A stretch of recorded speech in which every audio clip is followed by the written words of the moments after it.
and final presentation. Third and final presentation that Dr. Johnson is going to be offering us today regarding the legacy of the Black Wall Street tragedy. And today's title is called Lynch Law Love. Quite a title. And he will be sharing with us information about African Americans who lived in Tulsa, and they broke the rules when they thrived, even though imprisoned by socio-political and economic oppression, and unable to crush the Black community's can-do, in spite of you spirit, a white mob resorted to the lynch law violence that they had come to love, and that's why it's called Lynch Law Love. I found a couple of interesting facts about Fred. Oh, excuse me, just a minute. I wanted to follow up Lynch Law Love was saying that once again, the promise of we hold these truths to be self-evident that all men are created equal was in fact delayed. So here's something you may not have heard Fred mention this morning. You might have heard about his political awakening that he called Schmuck. Along with completing a proposal for a course on the history of the Black church, which he has been teaching, specifically at Western Sem, Dr. Johnson is revising his dissertation into the book General Robert E. Lee's Priority Target, the Baltimore and Ohio Railroad, which examines the strategy of Confederate General Robert E. Lee. And this is against the Baltimore and Ohio Railroad during the Civil War. So with that, we are happy to welcome, sadly for the final time, but you know he will be coming back, and I know he is going to be teaching, of course, this fall. Maybe he'll tell you just a little bit about this later, but it's going to be the China-Burma-India connection as it occurred during the Second World War. So once again, good morning, Fred, and welcome. Thank you, Kit, and good morning, scholars of HASP. Let's go ahead and get right into our class. We have a lot to cover.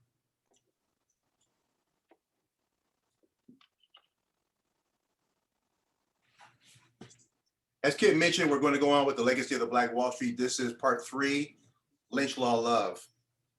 I'll be actually going between 2 different presentations this morning because I did the same topic for another organization where we did it in 4 parts, not 3. And so I'll be going to parts of the 4th one from the 3rd one here, but to wrap it all up, because I want to get to Tulsa. We've been talking about Tulsa, and leading up to Tulsa, we've gone back to 1866. We talked about East St. Louis, but it was just to get an understanding of the environment, the context that allows something like Tulsa to happen. It is simply too easy to say that there was Jim Crow, that there was racism, that there was hostility. All those things are true. But for something like Tulsa to happen, it takes something special in the environment, in the reality, in the social context to say that even with everything that was going on, Tulsa was still possible. A massacre. I was talking with my mentor from Kent State last night, Dr. Leone Hudson, and he said to me, he said, the thing that gets me is people's homes were bombed from the air. American citizens had their homes and businesses bombed from the air by other American citizens, and no accountability was had. No one was arrested. In fact, there were people who were arrested, but it was the people who had their homes and businesses bombed. And we talked about how you can have tyranny existing inside of a democracy, and then we had to find some way of figuring out, well, what is it when you have tyranny like that existing inside of a democracy? Is it a democracy? Well, is it for some people or just all people or just only for certain select portions of the population? Round and round we went about this 2 hours last night as we're trying to figure out what does this mean? Well, look, when it came to lynch law love, as I have alluded to, context matters.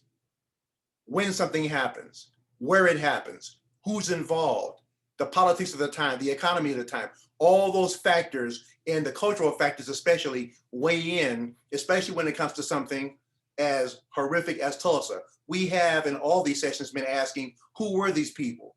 Who are the people that committed this act of violence? Who are the people who had the violence imposed upon them? What was going on in the United States at that time, politically, economically, socially, culturally, spiritually, that led people to think that on the one hand, one group of people could do this, even felt entitled to do this. And what was going on in the country to where the other people who were corralled, that captive community that had nowhere to go, rejected, but expelled from Africa, rejected by America, what were they doing? How did they handle it? And then, of course, given who they were and what was going on, how did this take place? How did all these things combine together to produce this event called Tulsa? And then why? Always a big question. And when I'm teaching a history class, I tell my students that the motive force behind studying history is answering the question why. Because if we can finally and once and for all get to the root cause of why, then the possibility exists, not the certainty, but the possibility exists that we may be able to find a solution to critically think our way to a better way of living, a better way of getting along, a better way of maintaining and strengthening this Republican democracy. One of the things that comes to mind very quickly, at least as I was putting this together, as I have reflected on this subject and so many like it, what was going on in the United States, the people who were involved in it, whether they were the people that committed the act of the massacre or the ones who were massacred, no matter how it was done, no matter why they did it, the one thing that I know of for certain is that in the United States at the time, by the time you get to Tulsa, 1921, in the United States, there was a culture of impunity, a culture of impunity. To put it bluntly, one segment of society knew that you can lynch, bomb, murder, pillage, plunder African Americans and get away with it. Nothing would happen. And I tried to demonstrate this by going to August 7th, 1930, showing you the feet dangling from the trees of Abe Smith and Tommy Shipp. The people who were looking into the eyes of those cameras and taking a picture and sometimes waving and cheesing, or that is grinning into the eye of the camera, they have inside of them a deep knowledge that nothing's going to happen to them, that they can literally commit murder and get away with it, that there'll be no accountability, not even a question asked. In fact, that kind of assumption of authority, that kind of assumption of superiority gives people not only a culture of impunity, but they feel entitled to do it. And then add all the other causal factors, they start to look for reasons to do it, and then they do it again and again. Shall we be naive enough to think that if laws are not passed regarding certain activities, that people will automatically self-police themselves? No. We have speed laws because we know people left unto themselves, not everybody, but there'll be just enough people speeding to cause a safety hazard for the rest of us. We know, for example, that if companies did not have laws against dumping toxic elements into the environment, shall we believe that they wouldn't do it? No, we shouldn't believe that, because we have laws telling them not to do it, and they do it anyway. So laws are there to provide guardrails for the social safety net, the social safety contract, if you want to put it like that. And when there are no laws, to borrow the thinking of Thomas Hobbes, the English philosopher, where there is no law, how do you determine what's right and what's wrong? The answer is you can't. And Thomas Hobbes, for those of you who are familiar with his philosophy, Thomas Hobbes said, in such a condition where there's no law, life becomes poor, solitary, nasty, brutish, and short.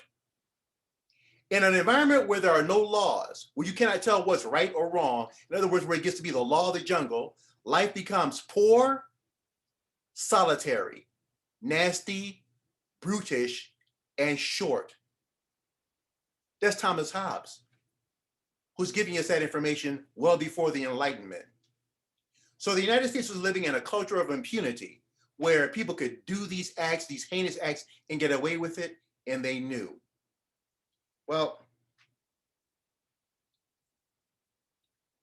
like I said, I want to scroll through this and get to some other things. Other things to consider on the way to Tulsa are that were happening inside the United States, one of the things that happened just before Tulsa was the emergence of something called the New Negro. Now, Tulsa occurs in 1921. So 1920 is generally identified, not absolutely, but generally identified as being the beginning of that decade called the Harlem Renaissance. And in the Harlem Renaissance, this creature called the New Negro was different than the ones coming from, let's say, the old Negro. The generation coming out of slavery, the people who had been born in slavery and grew up in slavery, they had a certain mindset. They had been conditioned culturally for obvious reasons to be submissive, to be quiet, to go along, to get along, to not make waves. They had been beat down so much. The idea of resisting in any kind of organized fashion, it's not that it didn't occur to them, it's just that they knew the lethal consequences of doing so. But now, 1-2 generations out of slavery, young people grew up to be adults. This generation of young people, this generation of African Americans, they don't know the master's lash. They don't know the toil of the cotton fields. There are still sharecroppers, but this new generation that has never known life inside of slavery, they consider themselves to be free people, and they're aware of the freedoms that they have coming to them or should have coming to them. So there was a changing of the guard that happened right around the time where the people who were the children and grandchildren of slaves now were assuming command in their communities. And this was causing some friction with the larger white American community, because Black people who dared to act like they had the authority to demand or inhabit first-class citizenship, that was going to run completely counter to a society that had told itself over and over and over again that they not only weren't citizens, they weren't deserving of citizenship. The changing of the guard was as follows. For example, a good example or a good sample of the changing of the guard pertains to Dr. William Edward Burghardt Du Bois and Booker T. Washington. W.B. Du Bois was born in 1868 in Great Barrington, Massachusetts. And Booker T. Washington was born in 1856 in Roanoke, Virginia. Now, Roanoke is in the western part of Virginia in the mountains. And of course, Great Barrington, Massachusetts is well in New England. Booker T. Washington spent the first 9-10 years of his life as a child as a slave. W.B. Du Bois, born 3 years after slavery, never knew life inside of that institution. He never knew the heel of society on the back of his neck, not as a slave. Booker T. Washington grew up understanding limitations, social, economic, and otherwise. So did W.B. Du Bois in the 1860s and 70s. But again, being born outside of the veil of slavery, as opposed to being born inside the veil of slavery, these two men were about as different as you can make two individuals. And they both had similar visions for African Americans. That is citizenship, but citizenship for Booker T. Washington meant something different than it did for Dr. Du Bois. Let's take a look. You can best sum up how Booker T. Washington saw things in a very pragmatic kind of way. In 1895, in September 18th, 1895, Booker T. Washington gave something called his Atlanta Exposition speech. Now, here he was at a massive gathering called the Cotton States Exposition. And he's the only African-American speaker there at this event. Booker T. Washington was identified as the most powerful Black person, Black leader in the country at the time. And so he gets up in front of this audience and says, to those of the white race who look to the incoming of those of foreign birth and strange tongue and habits for the prosperity of the South, look among the 8 million Negroes whose habits you know, whose fidelity and love you have tested in days when to approve treacherous meant the ruin of your firesides. You and your families will be surrounded by the most patient, faithful, law-abiding, and unresentful people that the world has seen. In other words, look, we're in the midst of many European immigrants who are coming to the United States. But instead of looking to all those people that are coming from Europe and places abroad, look to the 8 million Black people who have been here with you, who have shown you fidelity and whose love you have tested. You have been surrounded by the most patient, faithful, law-abiding, and unresentful people that the world has ever seen. As we have proved our loyalty to you in the past in nursing your children, watching by the sick bed of your mothers and fathers, and often following them with tear-dimmed eyes to their graves. So in the future, in our humble way, we shall stand by you with a devotion that no foreigner can approach, ready to lay down our lives if need be in defense of yours, interlacing our industrial, commercial, civil, and religious life with yours in a way that shall make the interests of both races one. Booker T. Washington is speaking to a society that is ready to hear what he's saying. We don't want civil rights. We don't want to be in charge of companies. We don't want to be general officers in the military.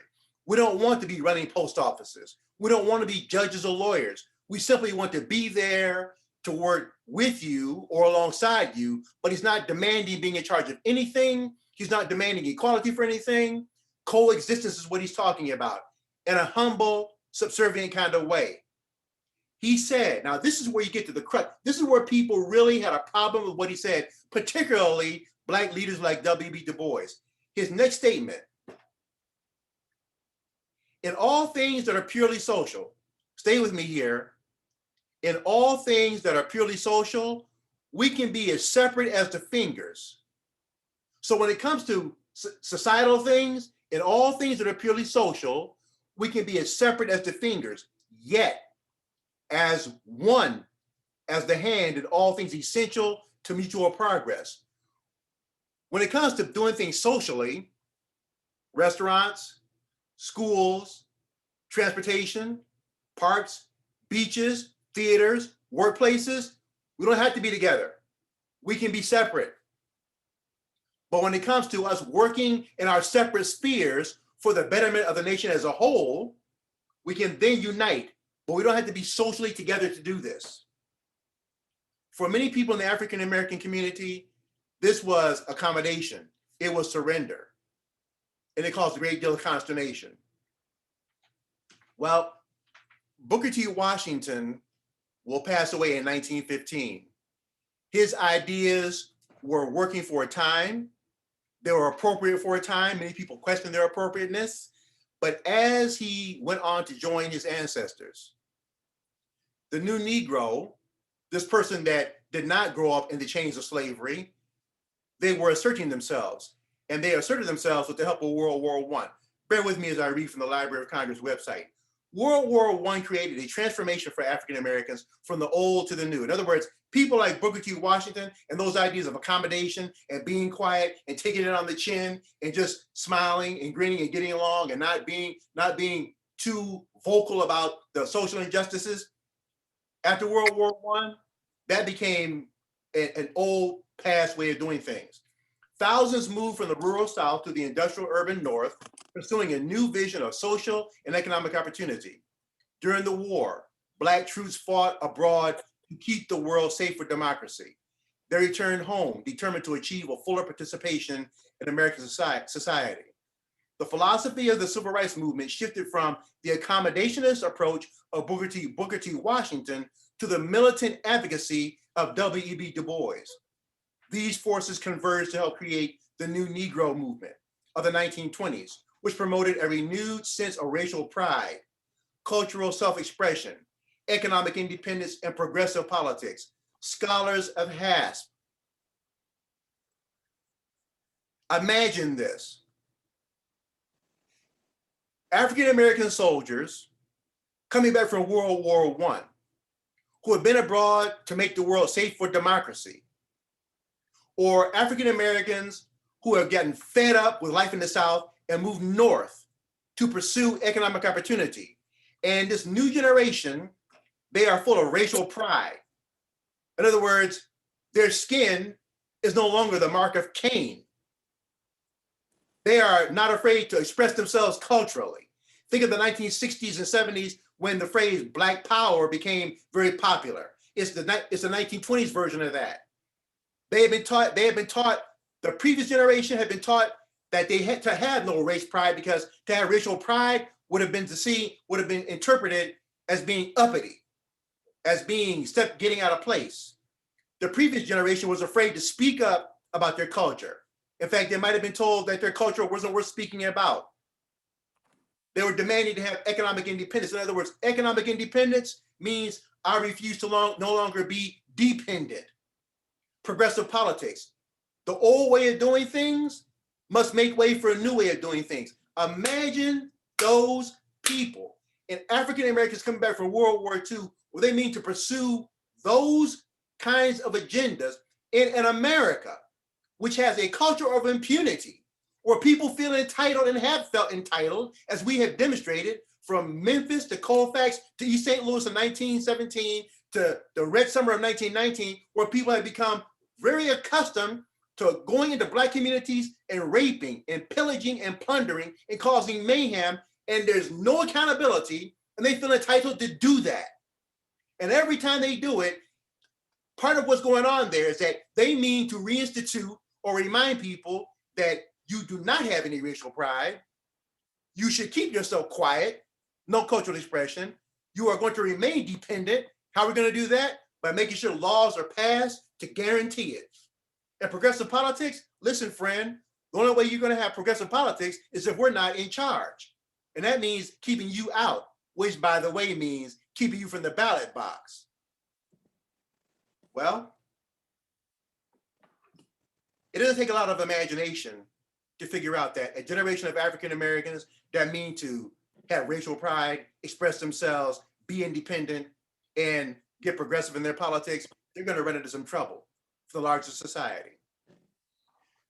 The Library of Congress website goes on to say, evoking the new Negro, the NAACP lobbied aggressively for the passage of a federal law that will prohibit lynching. The NAACP played a crucial role in the flowering of the Negro Renaissance, centered in New York's Harlem, the cultural component of the new Negro movement. So the Harlem Renaissance was the cultural epicenter in Harlem.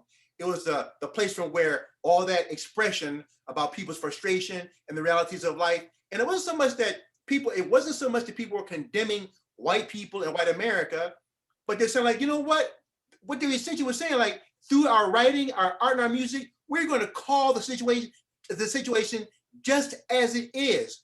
This is life in America for Black people. They wrote about it. They talked about it. They wrote poems about it. They sang about it. And was it something people didn't want to hear? Of course it was something people didn't want to hear.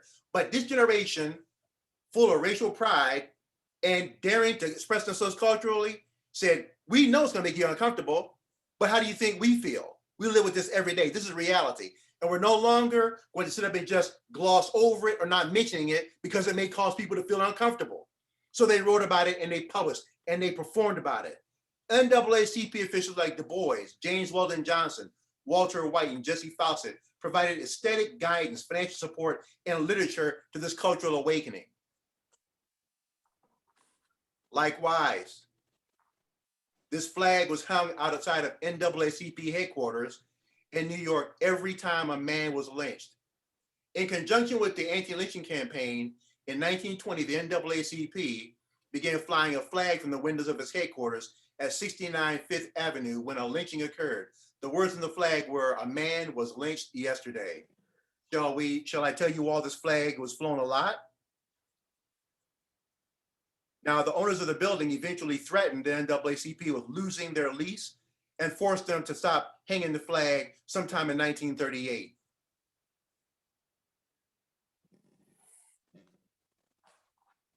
Second, on the way to Tulsa, you not only have a culture of impunity where people, because no arrests were ever made, because nobody ever was held accountable, you also have a thing called terrorism. And of course, the chief component, the chief expositor, the leading element of that terrorism, that domestic terrorism, American style, was the Ku Klux Klan. They are, in every sense of the word, a terrorist organization. Since their founding, they have been terrorists. They are terrorists in the same way that the people that flew those planes into the World Trade Center on 9/11 are terrorists. They're terrorists the same way that the guy that shot Archduke Franz Ferdinand in 1914 was a terrorist. They are terrorists in the same way that people that blow up buildings in the Middle East or use human beings as targets are terrorists. They are domestic terrorists. And I think that we showed in the earlier session how the Ku Klux Klan and the Birth of a Nation was shown to be the solution to people's problems in the South.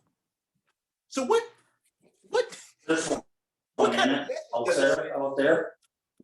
What kind of No, message does it send when people go see a movie You sure? yeah, like Birth of a Nation, and Birth of a Nation is received a great critical acclaim, and movie houses get filled, and there's standing ovations at the end of the movie, and the message of the movie is that Black people in this story were getting out of control.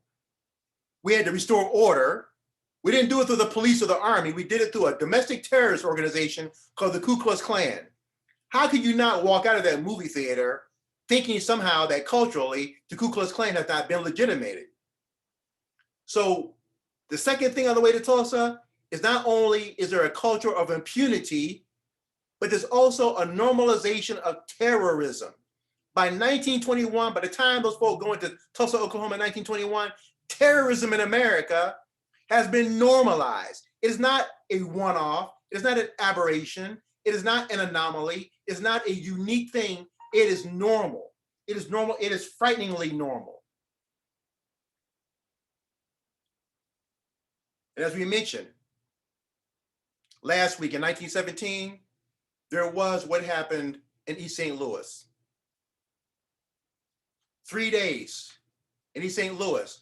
Ironically enough, in the early part of July, you know, that part where we celebrate July 4th, Independence Day, when white mobs went through East St. Louis, bombing, pillaging, plundering.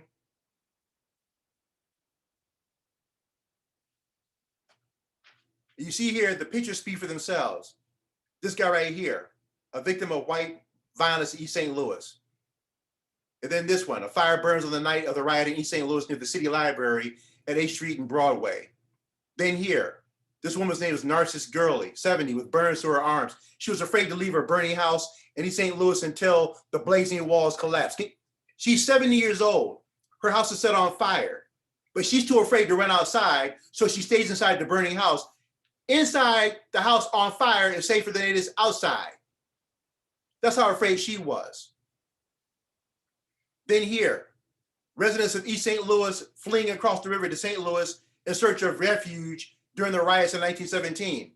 American citizens who are refugees because of mob violence. Mineola McGee, one of the victims of the riot in East St. Louis. This caption right here accompanying her original photo says her arm had to be amputated because she had been shot. So she ended with her arm cut off. Again, a culture of impunity, no responsibility, no accountability, an entitlement to wound this woman for life, to maim her for life.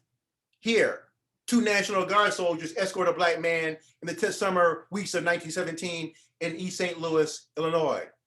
And then here, a scene on Collinsville Avenue in downtown East St. Louis, Avenue now Dr. Martin Luther King Drive in 1919, 2 years after the riot. Here, a woman named Lena Cook, her husband and son were dragged from a streetcar. Let me go slow here. Her husband and son were dragged from a streetcar by a white mob at the intersection and shot to death during the rioting on July 2nd, 1917.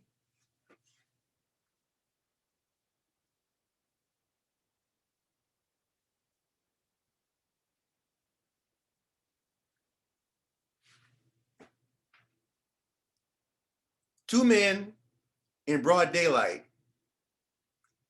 in a not southern city in the United States in 1917, drawn, pulled off of a streetcar, beat up, and shot to death in full view of everybody.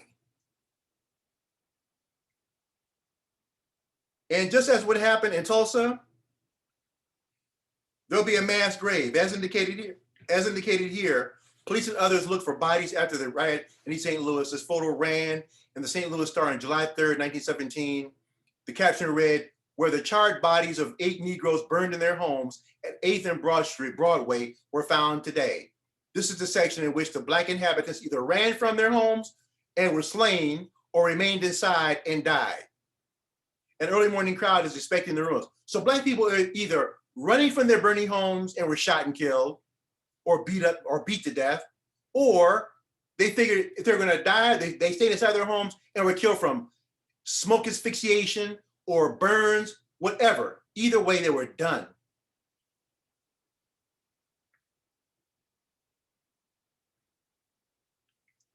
Look, you know what? That takes us. This is where I'm going to fast forward from that part of laying the foundation.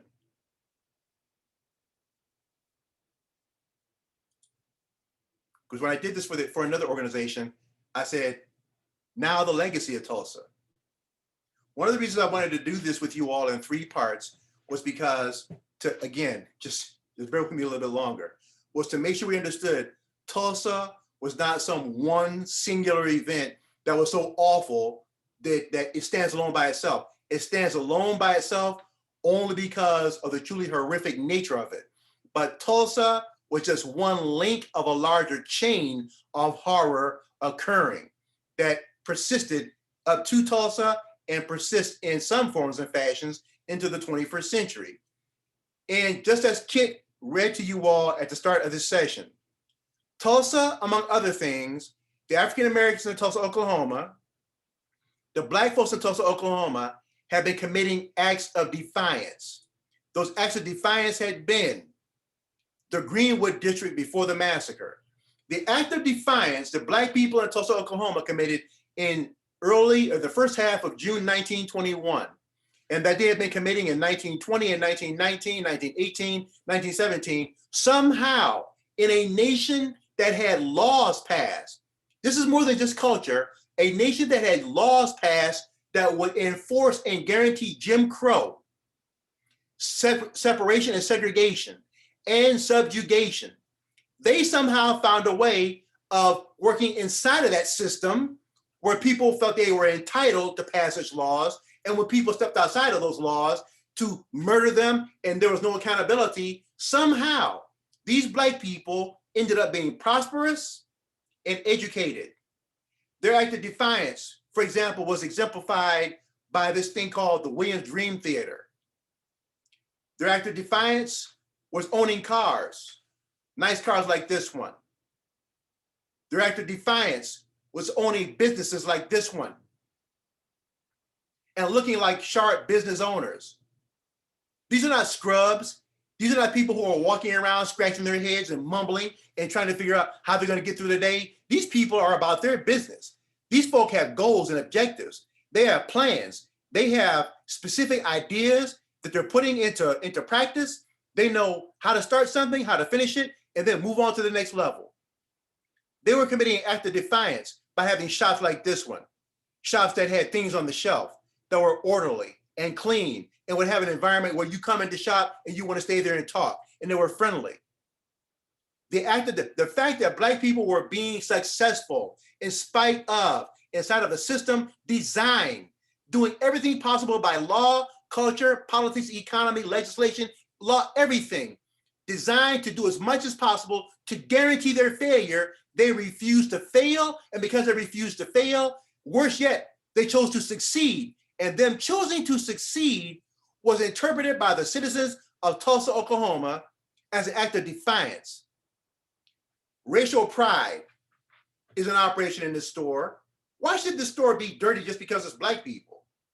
This is a form of cultural expression. Sure, it's African-American owned, but just because it's African-American owned, we still have customers that deserve to be served well.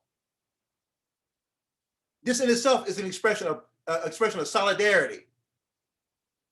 And it says something about the newness of the mind of this particular generation. But we ask the question, how do we get there? I mentioned to you all, well, in Oklahoma, in Tulsa, Oklahoma, there were a number of things called segregationist laws. Now,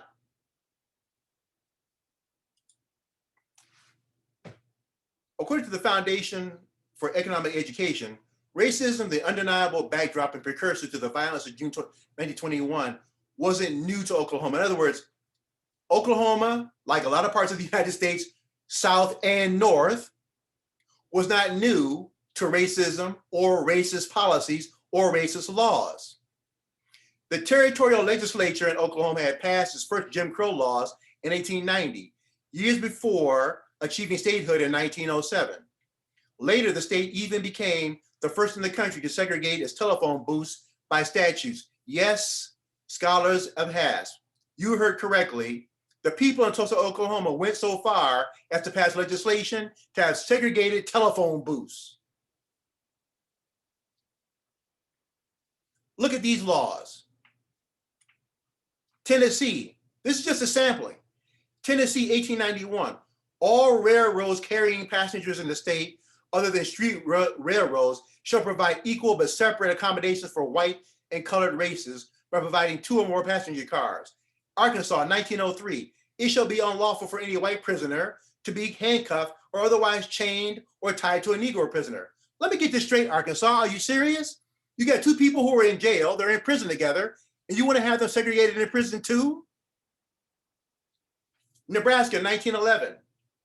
Marriages are void when one party is a white person and the other is possessed of 1/8 or more Negro, Japanese, or Chinese blood. So it's not just black people, but also Asians as well. And again, in Nebraska in 1911, how do you determine if someone has 1/8 any kind of blood without DNA testing? I don't know how. Oklahoma, 1915. The Corporate Commission is hereby vested with power to require telephone companies in the state of Oklahoma to maintain separate booths for white and colored patrons when there is a demand for separate booths. Mississippi, 1920. Any person presenting for public acceptance or general information, arguments or suggestions in favor of social equality or of intermarriage between whites and Negroes shall be guilty of a misdemeanor. So if you're a white person and you even go to a public meeting suggesting that there should be laws or policies that may have some leveling or equalizing effect between black and white people, you're guilty of a misdemeanor. That to me has an impact on free speech. I don't know, maybe it doesn't. Then there's this one, Maryland, my home state, 1924. Any white woman who shall suffer or permit herself to be got with child by a Negro or mulatto shall be sentenced to the penitentiary for not less than 18 months, where pregnancy is literally criminalized. Atlanta, 1926, no colored barber shall serve as a barber to white women or girls. Missouri, 1929, separate free schools shall be established for the education of children of African descent. Birmingham, 1930, it shall be unlawful for a Negro and white person to play together or in company with each other in any game of cards or dice, dominoes, or checkers. Who were these people that had all this time on their hands to pass these kind of laws? Well,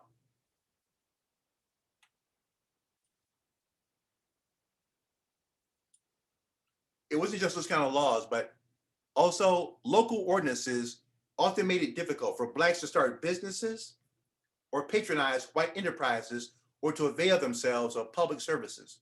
Scholars have asked, but do you see that not one thing was missed? Not one box was left unchecked. Every stone was turned over to make sure that the laws passed to narrow or marginalize the lives and activity of black people. And let me just add to this, poor whites as well, not to mention immigrants and Native Americans and Asian Americans. Those laws were passed to guarantee people's failure, their inability to be upwardly mobile, their ability to get an education. Everything was done to throw a roadblock in their way to guarantee as much as possible that they would never, ever, ever succeed and be able to participate fully as first-class citizens of the United States. Now watch this next statement. Some whites resented it when they saw many black families prospering despite the legal and cultural obstacles. The economic progress blacks were making around the country at the turn of the century prompted a white backlash almost everywhere. We're talking about the summer of 1919. Black people being educated, having homes, having cars, having businesses, caused resentment that oftentimes then translated into violence. That violence, a violence of a resentful mob that's not worried about being accountable, that's inside of a culture of impunity, where people feel entitled to take their resentment out on, I'm not successful and you are, and the law says you're not even supposed to be, and my culture tells me that you're black, you're not supposed to be having an education or a car or a business, so therefore I'm mad, I can go bomb you out, burn you down, and lynch you up, and nothing will be done. So much for your meritocracy. So much for the best man or woman winning based on what they can do.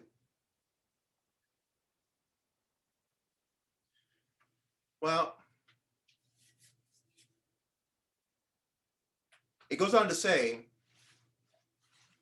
the economic progress blacks were making at around the turn of the century prompted a white backlash almost everywhere, despite the fact that racism tends to be tempered in free markets because it's economically disadvantageous to turn down customers, workers, or goods. In other words, as you know, true capitalists say, listen, I don't care what color you are. Only thing that matters to me is that your money's green.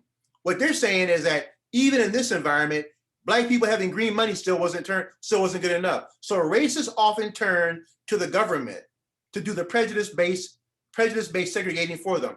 Where they couldn't do it locally, they turned to the state government or the federal government to do it for them, to guarantee their success. The riot and the eventual massacre, which began on May 31st, 1921, was initiated by an incident that happened the day before. On the morning of May 30th, a black man named Dick Rowland stepped into Tulsa's Drexel building to use the restroom. The elevator operator was a young white woman named Sarah Page. Now, scholars have asked, there's a reason why D. Deborah Griffith in 1915 put that scene in there about the black soldier, the white man in blackface, asking the young white woman to marry him. In the sensibilities of 1915, that was not going to go over well at all, and it didn't.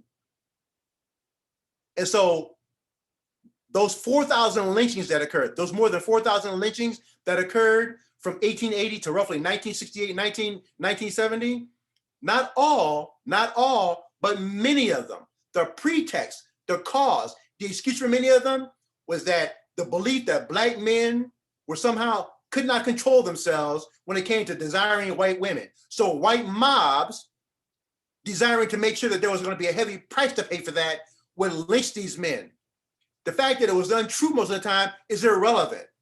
When they wanted to send a message in response to a lie, and this is what I've been talking about, it's not enough to say that it's a lie and don't worry about it. We know it was a lie. It was the fact that people were willing to act upon the lie. They acted upon the lie and people ended up being burned to death or swinging from trees. So Dick Rowland, when this woman, for whatever reason, screamed, he ran out of that building and he was right. As it turned out, a scream was heard from inside the elevator and Rowland ran out. There was no conclusive evidence, but whites in Tulsa believe that Rowland attempted to assault the woman named Page. Now, think about this. You have your cause, a black man that has done something to alarm this young white woman inside of a culture of impunity where people feel resentment that despite the laws that are restricting their education, their housing, their economic development, they're somehow making it progress and succeeding anyway. All these things are building into a form, the bubble's expanding. And then this happens. All you needed was just one catalyst. It's the match to light the fuse. Rowland was arrested, and subsequent headlines in local newspapers stirred up the white and black populations of Tulsa, Oklahoma, of lynching. Talk of lynching arose among whites. And the thing that's different now is that for many of the black citizens of Tulsa, Oklahoma, in 1921, there are World War I veterans among them. They've been overseas to fight for democracy over there, to make the world safe for democracy everywhere. They've come back home and found it not really present in their own country, not in their own home, not in their own community. And this generation of black people, the new Negro that has been abroad to fight for America, they're not going to be so inclined to just stand by quietly while their community is threatened. And the mere fact that they're not willing to stand by quietly, the fact that they're willing to express some cultural pride and speak up and make their wishes known and dare to defend themselves is the final insult to a community that has been conditioned to think that black people should not be entitled to first-class citizenship, that they should simply be quiet or go along with it like Booker T. Washington was advocating. How dare you have pride in yourself? How dare you succeed? How dare you do better than me? All these things combining into a building storm. And then there was this. We got to ask what was going on. What was going on? Talk of lynching arose among the whites.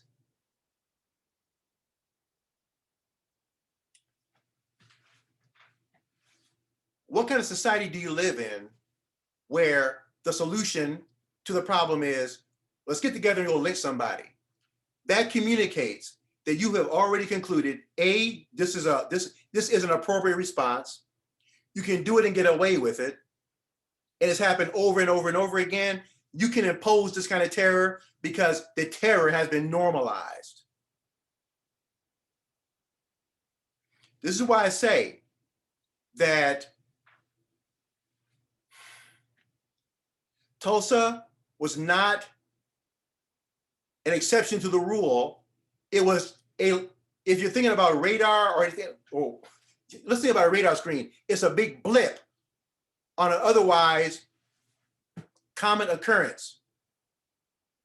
Who, what, how, and why, all those things came to bear. Who were the citizens of Tulsa, Oklahoma, the Greenwood District? There were African Americans who were not supposed to be succeeding as they were.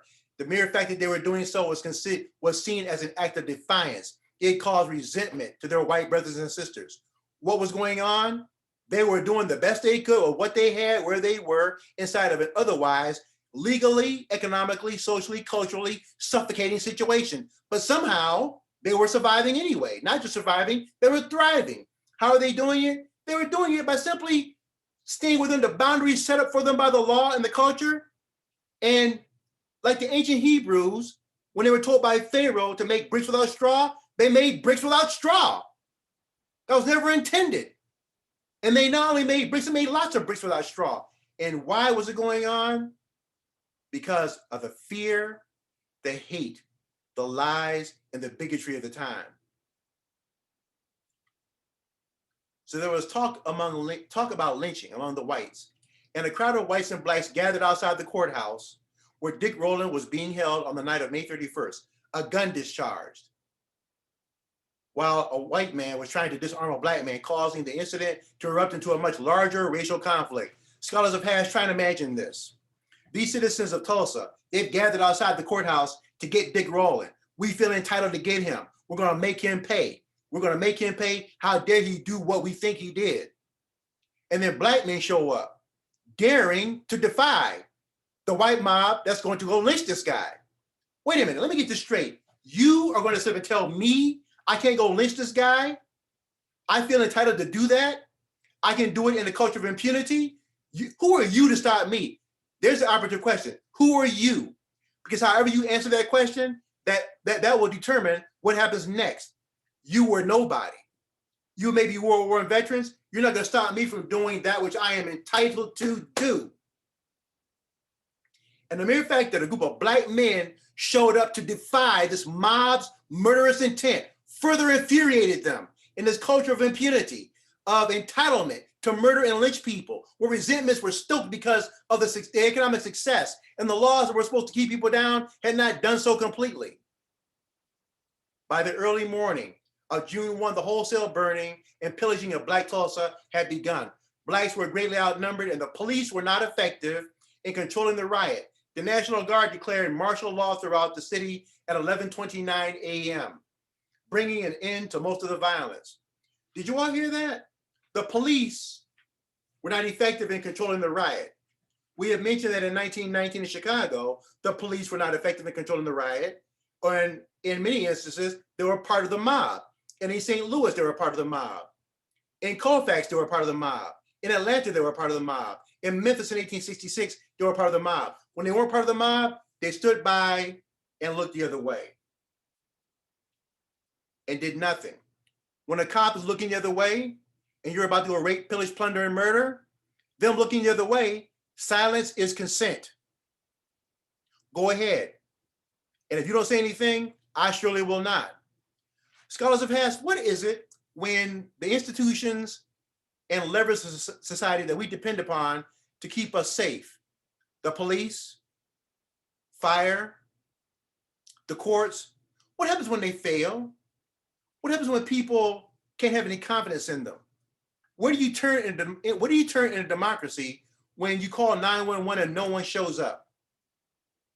What do you do when your home is on fire? You call the police, you call the fire department, and they say, well, that's a black section of town, just let it burn. What are you supposed to do? Where's the democracy there? This individual right here, attorney B.C. Franklin, was one of the individuals who was burned out of his business during this massacre.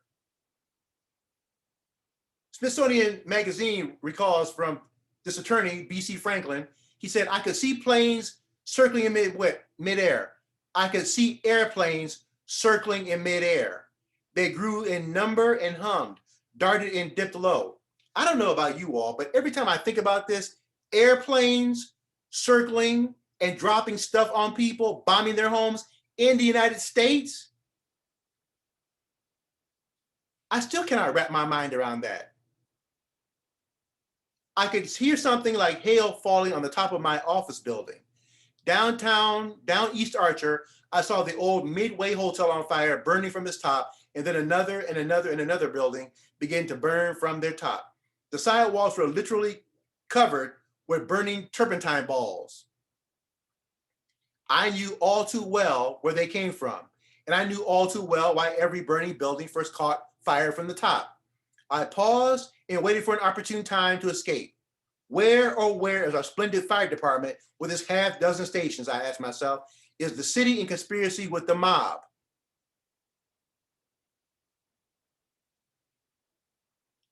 Scholars of Halves, there is a personal connection between you and attorney B.C. Franklin.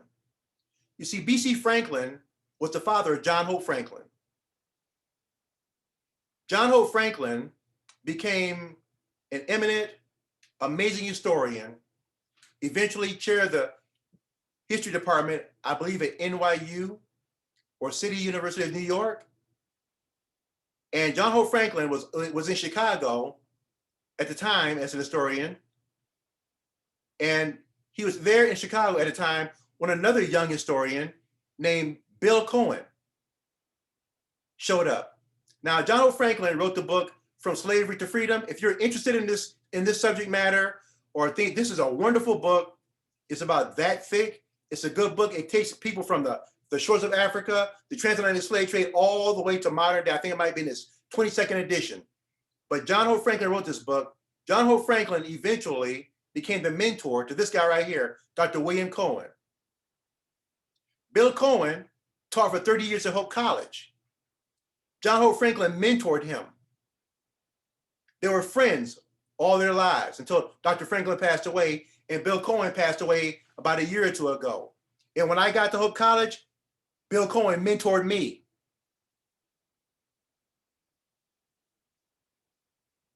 So John Hope Franklin and Bill Cohen had a lot of opportunity to talk about African-American experiences in the United States. And Bill, being of Jewish ancestry, had a lot of time to think about it, talk about what Jews went through in Europe during the Holocaust and other times in European history. The pictures coming out of Tulsa speak for themselves, but I would draw your attention to the message in the lower right-hand part of the screen. Look at that. It says, running a Negro out of Tulsa, June 1st, 1921.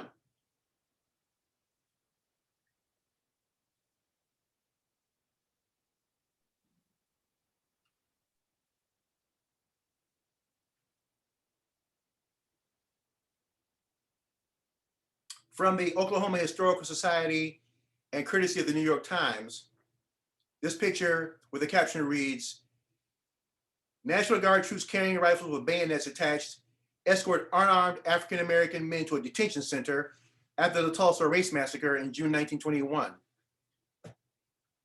So there were arrests made, but the arrests made were people from the African-American community who were trying to protect their homes and businesses. Numbers of Black men were rounded up and taken to a detention center. Most white rioters returned to their homes the night of June 1st, while much of Tulsa's Black population was in prison. So scholars have asked, How do you not have a culture of impunity when a mob can go into a neighborhood, burn down the buildings, burn down the homes, murder people, bomb them from above, and then the mob goes home that night, and the people whose homes and businesses have been burned and pillaged and plundered, and the people that have been murdered, they're the ones who get arrested and then are interred or interned. How do you not communicate that you can literally get away with that?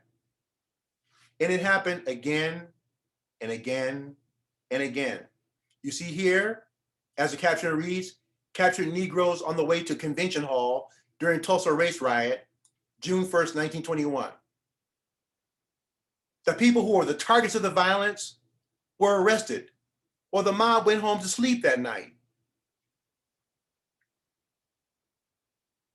These are some individuals who were wounded, being taken to a local hospital. And then others being marched into the convention center.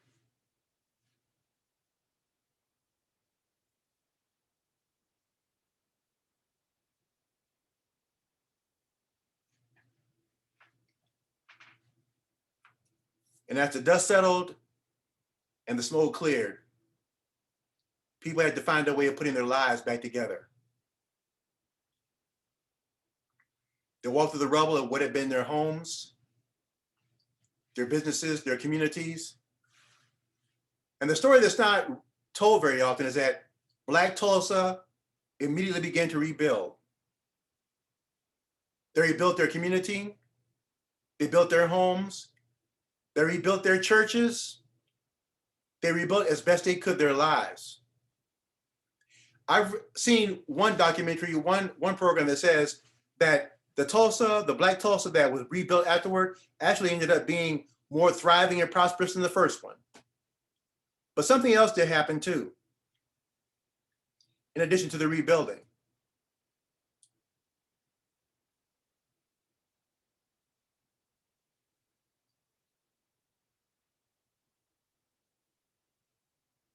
Remember seeing the Williams Dreamland Theater? This is the before. After the massacre, this is the Williams Dreamland Theater.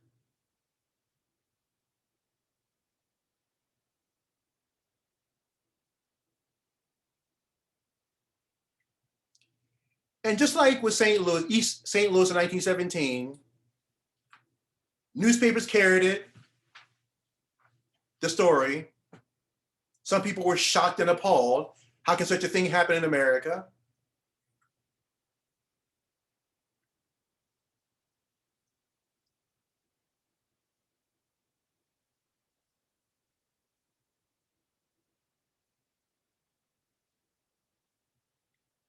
They called it a race war, the Tulsa Daily World. People heard or read about military rule in an American city. Not the kind of thing that should be happening in America. And then in 1922, you see here a Ku Klux Klan gathering in Drumright, Oklahoma. The Klan's presence in Oklahoma increased after the riot. I don't even know how to digest that. I don't even know how to analyze that the Ku Klux Klan, that their presence increased after the riot, except for this possibility. Since Black people were arrested afterward and the perpetrators were allowed to go home and sleep in their beds after having raped, pillaged, plundered, murdered, and destroyed, if in fact is how the narrative went forward, that Black people somehow caused the race riot, then in the strange logic of the day, people who believed that lie then acted on it. Yeah, from that standpoint, if you lie about who was responsible for the riot and Black people were, then you also will believe that Black people are somehow out of control, and that to restore control, just like in Birth of a Nation, the Ku Klux Klan, or in other words, terrorists, or a terrorist organization that exists in broad daylight, out in the open, with the full knowledge of the police force, the state legislature, and the federal government, that their numbers swell and they are an accepted part of society. That's how that happens. And then, after the riot, just like that.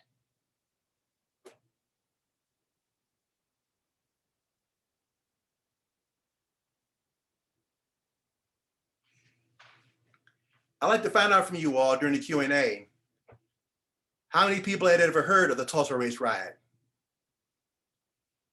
Because for the next 100 years, it wasn't spoken of. The Black community in Tulsa, they knew for sure, but they were too scared to speak. And the white citizens of Tulsa, why would they talk about it? From their standpoint, nothing had happened. Another lie.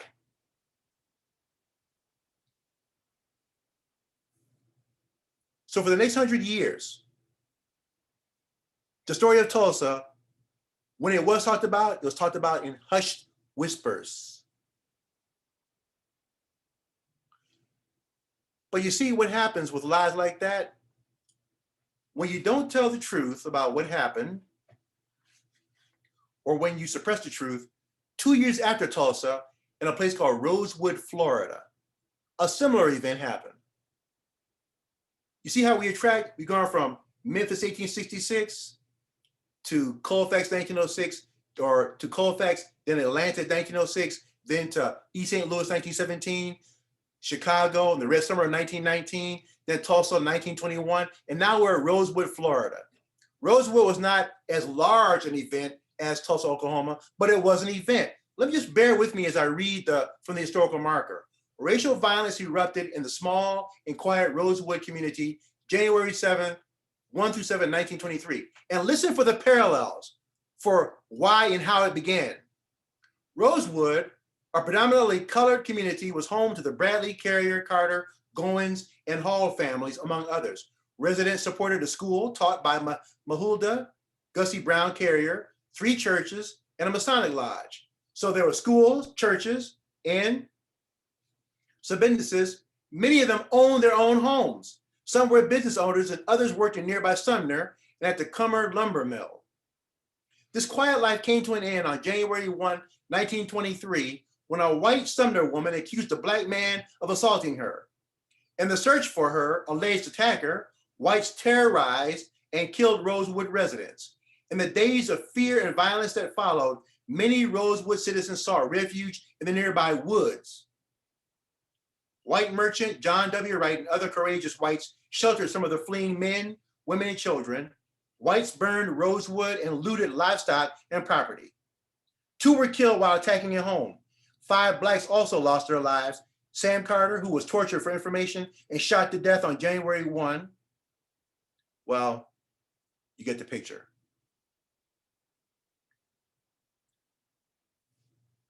And then 7 years later, after Rosewood, which was 2 years after Tulsa, which was 4 years after 2 years after Chicago, which was 2 years after East St. Louis, 7 years after Rosewood, that's where we return to August 7th, 1930, when A. Smith and Tommy Shipp are hanging from that tree, and in complete consonance with a culture of impunity where there's no accountability, no arrest, no one worries about getting arrested or even being held accountable, where people feel entitled to visit this kind of horror and violence upon their fellow citizens irrespective of what they think. They gather beneath 2 dead bodies in Marion, Indiana on August 7, 1930, in a culture of impunity, fully aware that no one's going to ask them what happened, why they were there, and the assumption being that the people who are lynched don't deserve to be alive anyway. They're not worried about it. They're not concerned that they're at the scene of a double homicide. There's no particular mark of age or gender or orientation that makes one person more likely to be there than another. And some people apparently are happy to be there. I want you to know that they're there. You see, in the time, it was in the cultural DNA that this kind of thing could happen, would happen, and did happen. That's 1930. 25 years later, Mamie Till Mobley will be devastated by the murder of her son, Emmett Till, 14-year-old kid from Chicago. The two perpetrators there will not be arrested. They'll even go so far as to be, they'll be arrested, they'll go so far as to be interviewed and even confess to the crime. No jail time though. They will walk free. In 1998, James Byrd, African-American man, hitchhiking down a country road in Texas, where he picked up by a pickup truck of guys. And well, let me just share this with you.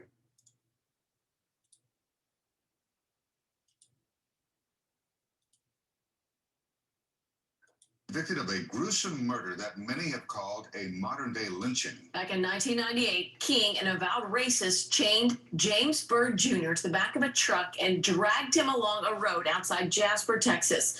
Channel 2 senior reporter Phil Archer is in that town tonight with more. Phil? Well, when Bill King enters the death chamber in Huntsville this evening, some of James Byrd's friends and family will be gathering here in Jasper at the small park named for Byrd to remember the man and to share their pain. The family and the small community looking for closure in the final act of this terrible tragedy. I also say that through his music, that one day I'm gonna put Jasper, Texas on the map. Just wait and see. And then like it would be that he put Jasper on the map, but it wasn't for his music. James Byrd Jr. grew up in Jasper, one of 8 children of a school teacher and a Baptist deacon, his family life revolving around church and music. Bill King grew up here too, and on a night in June 1998, the two became indelibly linked through one of the worst hate crimes in history. King, along with Sean Berry and Russell Brewer, stopped to give Byrd a ride. King and Brewer were ex-cons, avowed racists. They chained Byrd to the back of their truck and dragged him 3 miles down a deserted road, then dumped what was left of his body in front of a black church. That's where Sheriff Rouse found him the next day. That's bad. That's bad. People don't do that to people. Evidence at the scene, including a KKK lighter, quickly led the sheriff to the 3 killers. And overnight, Jasper became a touchstone around the world for race hatred and violence. The killing brought in outsiders and opened racial fissures in the community. It forced a dialogue about race relations that Byrd's sister says still needs to continue. Hate is a lack of education. You're not born to hate. James Byrd's death led to new hate crime legislation at both the state and federal level. The city named a park after him, and the Byrd family set up a foundation dedicated to multicultural understanding. Brewer was executed in 2011. Berry is serving life, and without a last-minute stay, Bill King will be executed less than an hour from now. He's never expressed regret for Byrd's death. He's an animal. I don't think you can learn to do this to a human being. The sheriff is in Huntsville for King's execution this evening. We'll have a crew there at 6, and we'll be here in Jasper as friends and family meet here at the park to remember the man. Reporting live in Jasper, I'm Phil Archer, KPRC Channel 2 News. Thank you, Phil. This is a full 3 months of food without needing any refrigeration or special storage.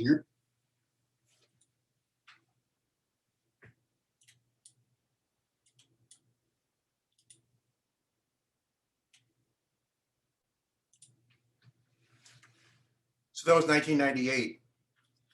And then in 1999, Amadou Diallo was shot 41 times by New York City police officers when he pulled out his wallet to show them the identification that they asked for.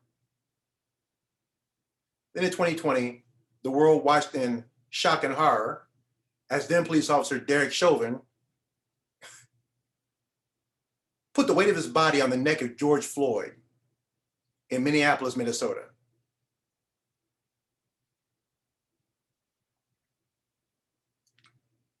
So as people have often said after each one of these kind of incidents, now what? Now what do we do? The word on Tulsa has gotten out. We have spent a tense period in June looking at what happened. And I trust now scholars have asked, you can see that Tulsa was not, as I mentioned, a one-off. It was not some unique event. It was not some type of anomaly. It was not some type of aberration from the normal. It was the normal. It was the worst example of the normal, but it was eminently normal in every American sense of the word.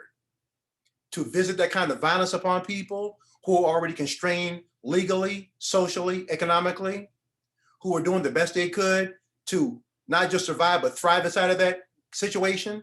And then the mere fact that they made it work caused resentment. And I don't want to overlook the fact that in the case of Rosewood, Florida, there were white citizens who tried to help their Black brothers and sisters. But as often happened in American history, when white allies have tried to do the right thing, they too are pounced upon. So the question then becomes, with all these dynamics, and the biggest one that gives me reason to worry today, the fact that people were willing to believe lies and then they acted upon the lies. When you think of the big lie with regard to our election and the fact that so many people were willing to act upon it and are still willing to act upon it, we have to ask the question, now what? Now what do we do? Because something must be done. Now what? Tulsa would go into obscurity for 100 years, and 100 years later now people are finally talking about it. But the question still remains, now what? And with that question, I would like to entertain any questions that you have. Thank you. Okay, Fred, I actually have a couple that were submitted last week too that someone was having trouble getting to me. So let me ask those first. The first one wasn't one of the most important aspect of the proposed anti-lynching bills the fact that they were federal legislation, so it would be easier to prosecute violators than it would be in state courts? I believe that's correct. I believe that's correct. One is that you noted that the KKK was anti-Semitic and anti-Catholic as well as racist. And about 1/4 of the victims of lynchings were not African Americans. Who were the other victims? Were they Jews, Catholics, white people sympathetic to African Americans? Or yes, the problem with vigilante law during this period is that sometimes they were Jews, sometimes they were immigrants, sometimes they were poor whites, sometimes they were people that were friendly to African Americans. So that's absolutely correct. About the other question, Kim, about why it would have been easier at the federal level, because think about it the way we're going back and forth right now on what people are calling the restrictions on voting rights. Mm-hmm. You know, in 1965, voting rights finally were once again brought to the fore and extended to people because of federal legislation. People had failed at the state level, so they took the fight to the federal level.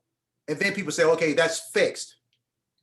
But over the last 20, 30 years, seeing that you could not effectively curtail people's right to vote at a federal level, they brought it back to the state level.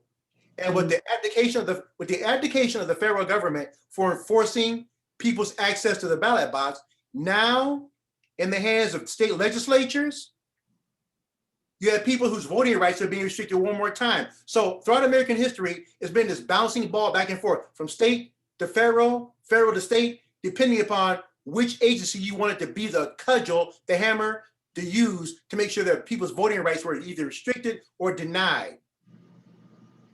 Wow. Sometimes states have been out in front.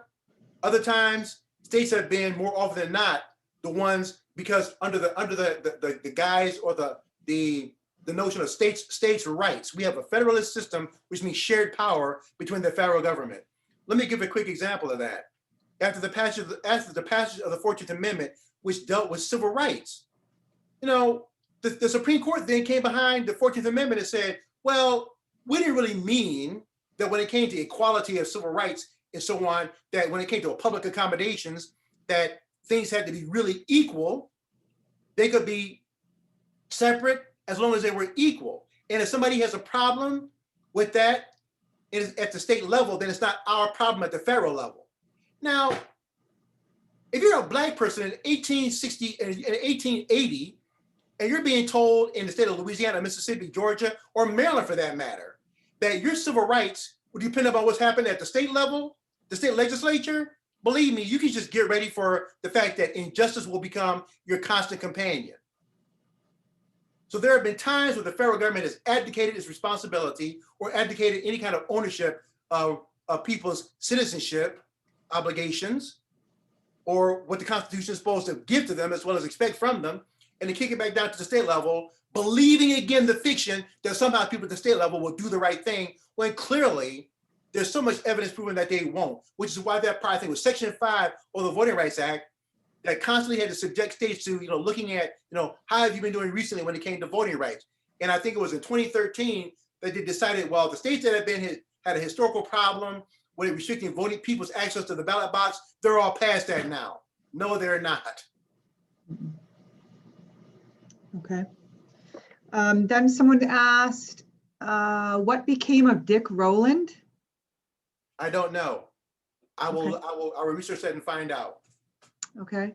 Then from Peg, what should Michigan or what is Michigan going to do with the KKK and other white racists? I do not know. I really wish I could tell you what is going to happen with them. I know that Michigan was also an active location for another group called the Black Legion. The Black Legion, which existed in the 1930s, I think it was. The Black Legion was founded by a dentist in Southern Ohio who, get this, Kim, thought that the Ku Klux Klan was not radical enough in its persecution of people. He wanted to take it to the next level. And the people in the Black Legion, they literally dressed up in these black robes with pirate hats, with face coverings. On the one hand, you look at them and you go like, are you kidding me? They look ridiculous, except for the fact that these guys were very serious about their agenda. There was even a movie made about them that starred Humphrey Bogart, where he's playing an auto worker who's trying to be recruited into the Black Legion, and he doesn't agree with what they're doing, and eventually falls apart. That organization was eventually broken apart because of some stuff that happened relative to some affairs going on between married members of the Black Legion. Same thing as the Ku Klux Klan in the 1920s in Indiana. There's these great bastions of Americanism and purity and Christian holiness and whatnot. These guys are about as corrupt as you can get. Not to mention the federal violations of the law. Okay. And then another comment just from Al in response to the what now question. He said, we must remain diligent or the election of 2020 will be reversed in 2022 and 2024. Right. Absolutely right, Al. And I've been telling people that, at least what I have been focusing on since 2016, I always focus upon this, but even more emphatically since 2016, is the health of this democracy. Mm-hmm. Because I know why people have their issues on gender and race and class and orientation, all the rest of that. If this democracy goes by the wayside, if this democracy goes belly up, all those other issues will become irrelevant. Because then we'll be talking about just standard basic freedom and liberty that Americans have tried to enjoy. So everybody that has their pet project that they want to work on, we need to make sure that democracy survives for the rest of that to be dealt with. Okay. And then question, what is the source of the pictures from Tulsa with the handwriting on them? ? Are they journalists? No, those were taken at the time by people who were there. Okay. And they were they're up on the internet from I think the Tulsa Historical Society. Okay. And then last one I have right now is Dr. Johnson. What do you think of this? Racism plus culture of impunity equals Tulsa and other massacres and lynchings of African Americans. I think that is a wonderful equation. And I agree with that's exactly right. Racism, don't forget that I also mentioned the big lie, lies plus hate, lies plus hate plus fear plus bigotry plus a culture of impunity and the certainty that there will be no accountability, which is the culture of impunity, equals Tulsa. Absolutely right. They all fed into it. Yes. Okay, good. That's all I have. If anyone else would like to make a comment or ask a question, feel free to unmute yourself now. That's all I have in the chat. Yeah, Go ahead, can Kay. he, could he speak to white guilt? Did you say Specifically white guilt? regarding what, Kay? Well, people who are now learning about all this, who are Caucasian and now feeling very guilty that we allowed all this to happen, or that we know about it now and nothing was done to prevent it. Okay, that's a very good question and a very good observation. Let me address it like this. I'm sure you all, my HASC scholars are, well, I don't mind if I say my HASC scholars, do you? Anyway, my HASC scholars are uniquely and wonderfully well informed when it comes to current events.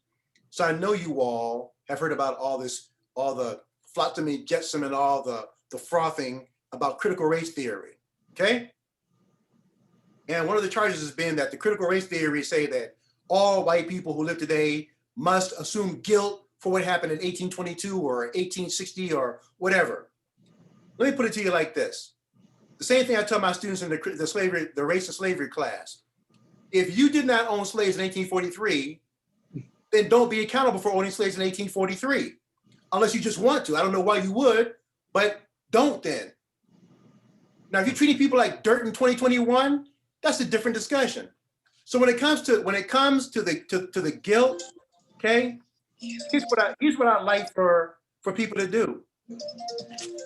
Because what happens is that the people who are attacking critical race theory, they're saying that we don't want to talk about this stuff at all. They're using it to silence the discussion. And so instead of being convinced that we shouldn't talk about this because this is an attempt to make people feel guilty, no, don't feel guilty, but let us have the courage then to encounter the information and wrestle with it and deal with it and be informed by it, and then do something better in making ourselves and our nation better citizens and a better nation.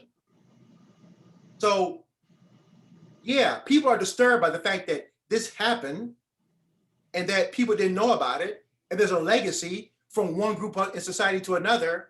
But right now, I'm not advocating that anybody feel guilty about this stuff. What I'm advocating is that people be informed, and then that we critically think our way to a better solution. Does that answer your question, Kay? Well, Fred, can you hear me? Yes, Tom.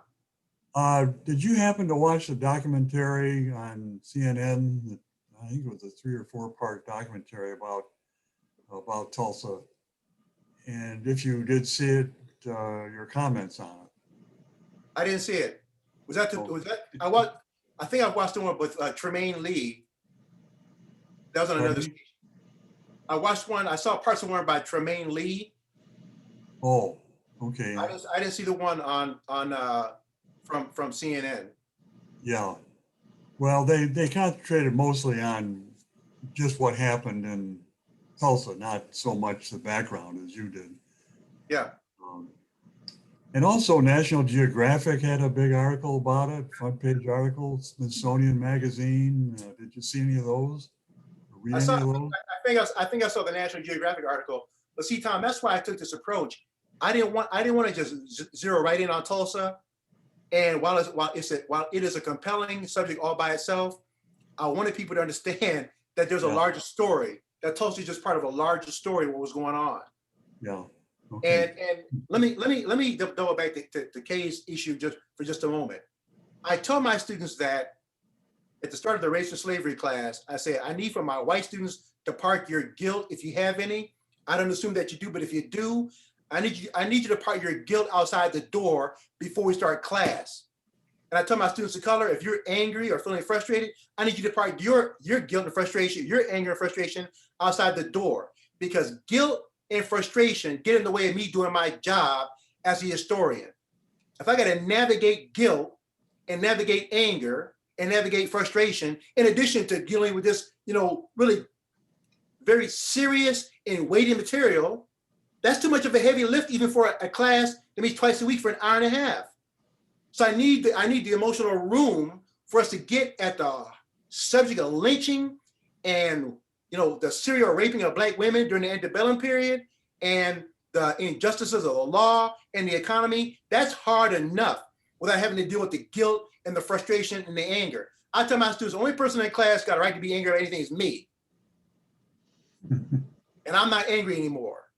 And I haven't been for a while, by the mercy of Christ. So, my job now is to get information into people's hands, and so we can have this discussion,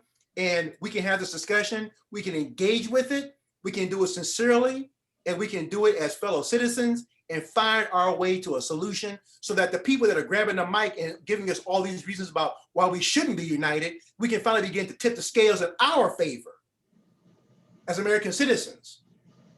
Mhm. No. How about Nora Jones in 1619?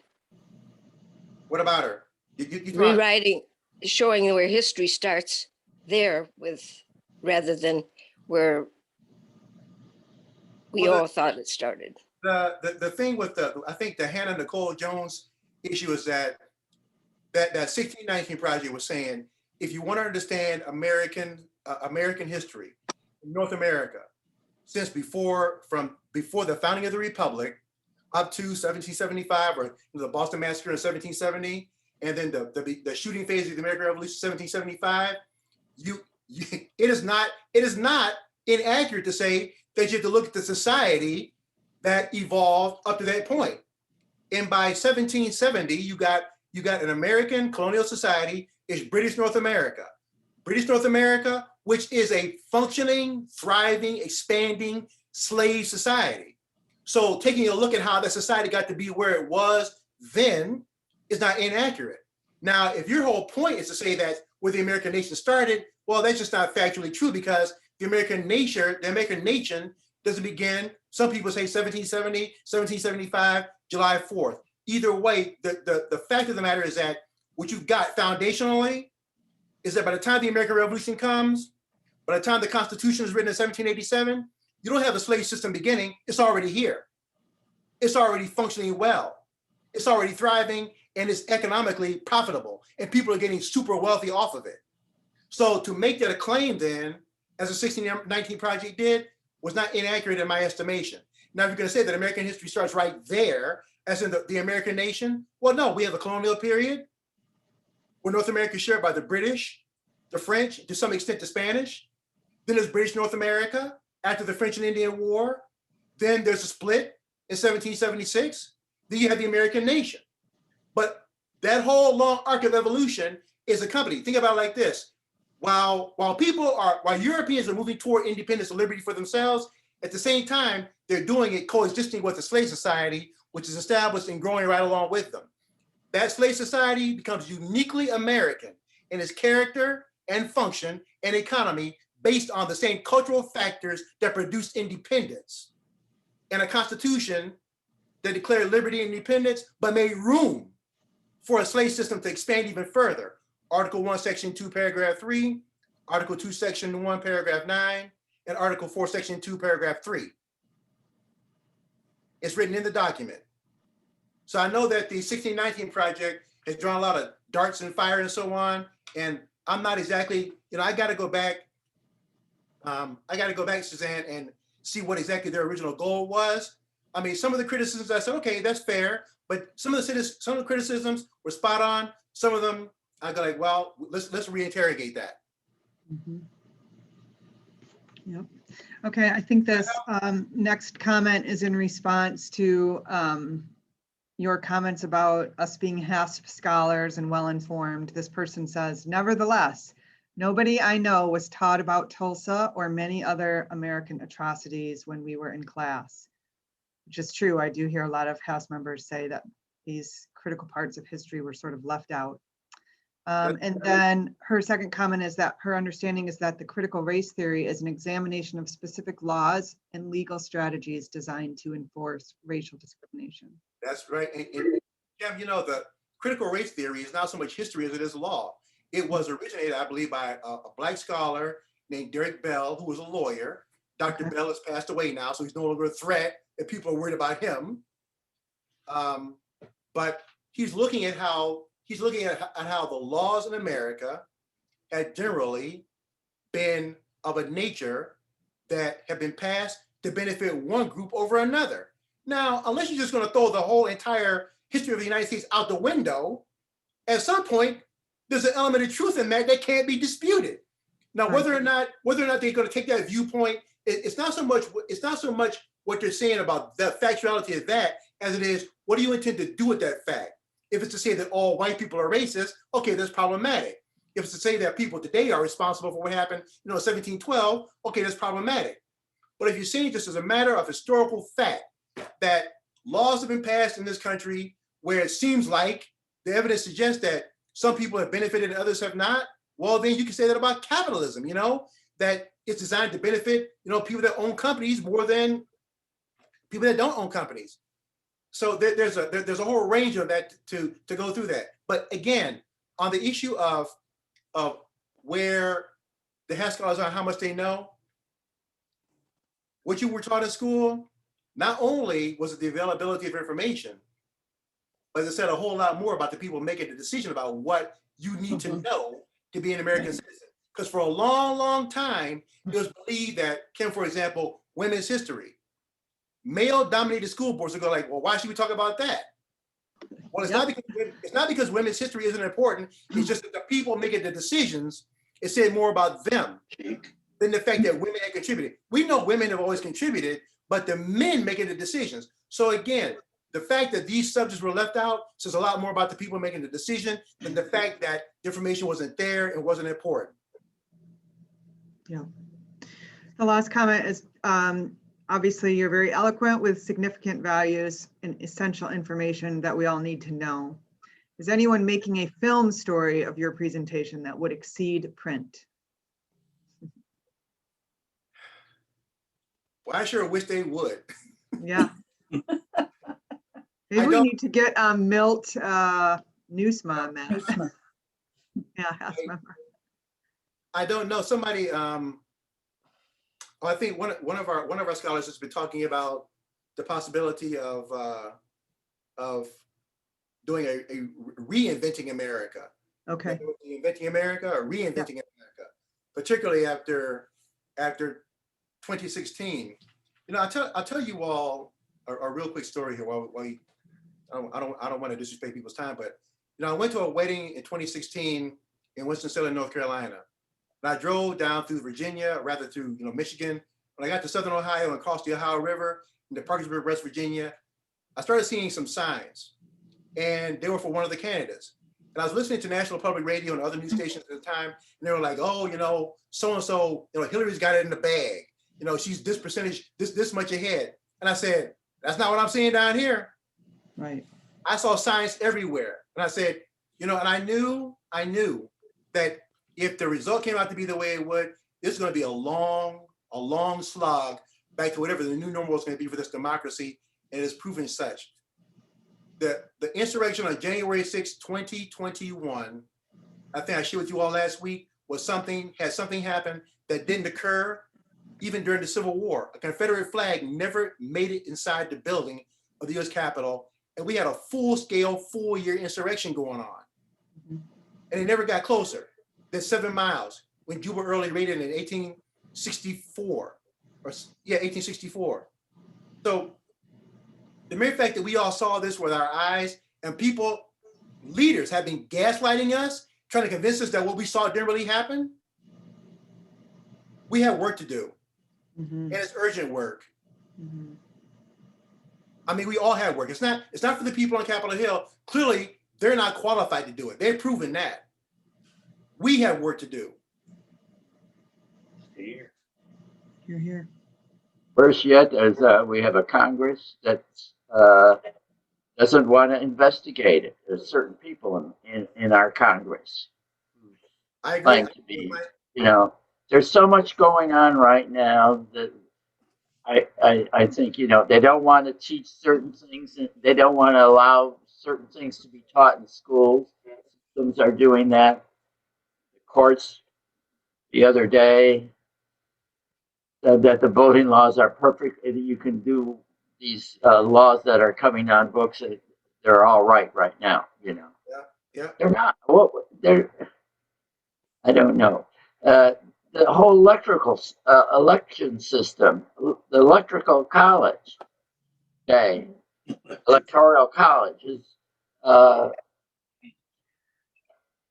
being used Yeah. to prevent certain things, you know, or, you know, we're the only democracy in the world that has something like the electoral college. Yeah. And your point, Mike, is very good, because the very levers that were supposed to make the democracy work are being used to undermine it. I don't think that I think that the founders were aware of the fact that there would be unscrupulous men and women who would seek power for their own gain. They took that into account. The founders were aware of the fact that the country would go through different stages of crisis, and while they couldn't forecast what those crises would be, they took that into account. But the one thing I don't think that the founders ever really considered was that there would be people in leadership who were absolute cowards and have no love for the democracy, for maintaining the democracy that they were sworn to uphold and defend. What happens when you take an oath of office and the government is threatened and then you fail to do your duty? When you pledge your allegiance to a person instead of to the Constitution? What do you do with that? Now they worried about it, but I just don't think that they ever thought it would get to this extent. And that is not because they had such high opinions of human character. I mean, who was it? James Madison, who said that if men were angels, there would be no, if men and women were angels, there would be no need for government. Well, clearly men and women are not angels. So therefore we need government. But we need people in government who have integrity, who believe in the Constitution, who will uphold the Constitution, and even more to the point, will have the guts to do the right thing when the right thing is required. We have people today, partisan people, who are supervising elections. Right. Something has to be done there. Well, that's where, listen, local elections, again, that's where we talk about boots on the ground. That's where our boots have to be on the ground. We have local elections around here. That's happening. We got to do something. So anyway, look, it's 11:11. I so enjoy talking to you all the time. You know that. I miss you. I set a goal of the next time I see you. When am I going to see you guys face to face again? Well, we're hoping that perhaps your first presentation is going to be the Brexit with great decisions, unless you're doing something before that, but that might be in early October. Okay. And we're hoping, we're keeping hope that you will be with us and we can be with you. And just being in person with you is just so much, it's just very special. But we want to thank you again, Fred, for all of your work, all of your energy, all of your spirit that you share with us every week. And we are looking forward to being with you again very soon. Early October, that gives me enough time to say I should see you all 15 pounds from now.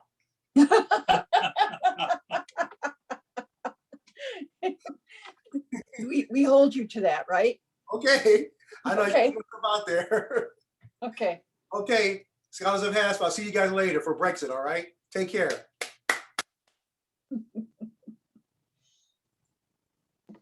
Quick save. Thanks. Bye, everybody. Thanks, Fred. Have a great day, y'all.